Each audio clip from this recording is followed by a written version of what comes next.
सोलापूर लोकसभा मतदारसंघाच्या खासदार प्रणिती शिंदे यांनी संसदेत शेतकऱ्यांच्या विविध प्रश्नावरून आवाज उठवला आहे.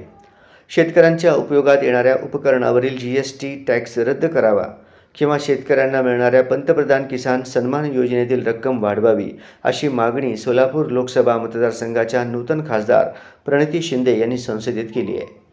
तसेच कृषी मंत्र्यांना भेटून त्यांनी चर्चा करत एक निवेदनही दिले आहे. पंतप्रधान किसान सन्मान योजना अंतर्गत शेतकऱ्यांना प्रत्येक वर्षी 6,000 रुपये मिळतात. दरम्यान शेतकऱ्यांना 3 हप्त्यांमध्ये 2,000 रुपयांची रक्कम मिळते.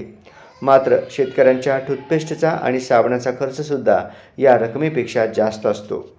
शेतकऱ्यांच्या उपकरणावर किंवा कीटकनाशकांवर 5% पासून 18% GST लावण्यात आली आहे. त्यामुळे एखाद्या शेतकऱ्याने 1,00,000 रुपयांची खते खरेदी केली तर त्याला 18,000 रुपयांचा GST सरकारला द्यावा लागतो. त्यामुळे शेतकऱ्यांना 6,000 रुपये देऊन त्यांच्या खिशातून 18,000 रुपये वसूल केले जात आहेत. त्यामुळे शेती संबंधित कोणत्याही वस्तूंवर टॅक्स लावू नये अशी मागणी खासदार प्रणिती शिंदे यांनी केली आहे. तर काही शेतकऱ्यांना किसान सन्मान योजनेतील पैसे KYC अपडेट नसल्यामुळे मिळत नाहीत. अशा शेतकऱ्यांना किसान सन्मान योजनेचा लाभ मिळावा.